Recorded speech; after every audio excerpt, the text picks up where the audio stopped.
Ungkap gelandang Persib Bandung soal kerasnya menu latihan fisik timnas Indonesia ala Shin Tae-yong.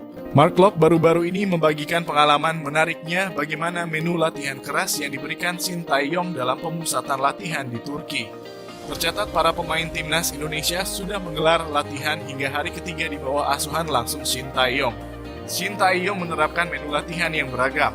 Untuk hari pertama lalu fokus recovery, lalu hari kedua fokus body balance, sedangkan hari ketiga penguatan fisik. Meski Mark Locke mengaku sesi latihan berat, namun itu sangat dibutuhkan timnas Indonesia untuk mengarungi Piala Asia. Mark Locke sedikit menggambarkan bagaimana jalannya latihan di hari ketiga. Menu-menu seperti one-on-one hingga latihan fisik menjadi fokus Shin Tae-yong di Football Center Titanic Village Belek, Antalya, Turki. Turki jadi saksi wonderkid timnas Indonesia selamat dari bencana dan segera comeback dari cedera mengerikan. Berbicara tentang Turki, tentu tidak lepas dari sosok Ronaldo Quattah. Bersama Shin Tae-yong, Quattah juga sempat menjalani pendidikan keras skuad Garuda Nusantara saat berada di Turki. Ronaldo Quattah sempat digadang-gadang menjadi pemain masa depan timnas Indonesia. Dua caps di timnas senior jadi sinyal bahwa Shin Tae-yong menaruh harapan besar pada pemain kelahiran Yogyakarta itu. Quattah juga saat ini membela klub asal Turki Bodrumspor. Langkah ini menyusul Marcelino Ferdinand yang memilih berseragam KMS Kadeinze dan bermain di Belgia. Perjalanan karier Quattah tidak terlalu mulus di Turki.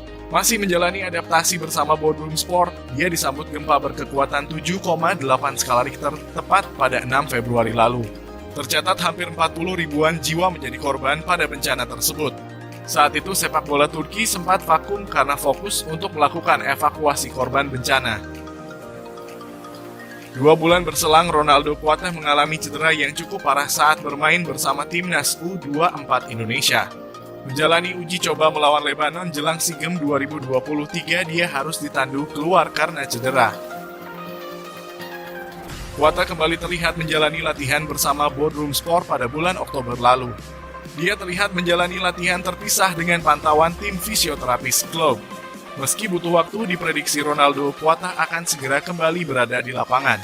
Apalagi proses penyembuhan yang dia jalani cukup panjang dan karirnya baru dimulai di Turki. Pemain SC Telstar bersedia bela timnas Indonesia asuhan Shin Tae-yong ngaku sudah dihubungi PSSI. Pemain SC Telstar, Yal Liesdek, siap memperkuat timnas Indonesia asuhan Shin Tae-yong. Hal itu diketahui dalam wawancara yang dilakukan Yal Liesdek dengan YouTuber asal Indonesia yang biasa membahas pemain keturunan Yusa Nugraha. Yal Liesdek yang biasa bermain sebagai fullback kanan dan kiri memiliki darah Indonesia dari sang kakek berasal dari Haria, Saparua, Maluku Tengah. Saat ini, Yal Liesdek berkesempatan membela 3 negara, yakni Suriname, Belanda, dan Indonesia. Suriname merupakan negara asal sang ayah, sedangkan Belanda Indonesia merupakan asal negara sang ibu. Namun, saat ditanya lebih memilih negara mana, Yal Liesdek bakal menunjuk Indonesia sebagai negara yang diperkuat. Dalam pengakuan Yal Liesdek, ia pernah berkomunikasi dengan PSSI perihal wacana naturalisasi. Sayangnya, obrolan menguap begitu saja. Yal Liesdek musim ini baru mencatatkan 1 penampilan bersama SC Telstar di Liga 2 Belanda. Namun minimnya menit tampil bukan karena Yal Liesdek tidak memiliki kualitas, melainkan efek cedera panjang. Menarik menanti jika Yal Liesdek benar dinaturalisasi PSSI. Hadirnya Yal Liesdek membuat persaingan di posisi fullback kanan timnas Indonesia semakin kuat, mengingat sebelumnya sudah ada Asnawi, Mangkualam, dan Sandy Walsh. Bocoran dari Australia menjelang Piala Asia 2023, timnas Indonesia bisa makin kinclong.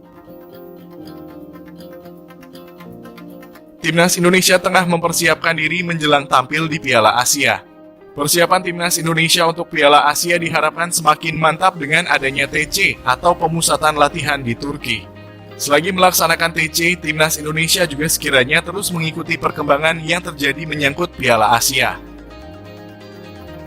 Ada sedikit angin segar yang berhembus dari Australia terkait persiapan timnas Indonesia untuk Piala Asia mendatang. Pelatih timnas Australia, Graham Arnold, memberikan bocoran terkait jumlah pemain yang boleh dibawa setiap peserta Piala Asia nantinya. Pada awalnya pihak AFC hanya memperbolehkan tim membawa 23 pemain saja. Namun aturan itu diubah lagi di mana AFC kini memperbolehkan tim membawa total 26 pemain. Graham Arnold turut menjabarkan alasan di balik perubahan keputusan tersebut. Menurutnya pihak AFC mendengar dan menerima masukan dari para pelatih. Mereka berkaca dari turnamen Piala Dunia 2022 lalu yang digelar sebulan penuh.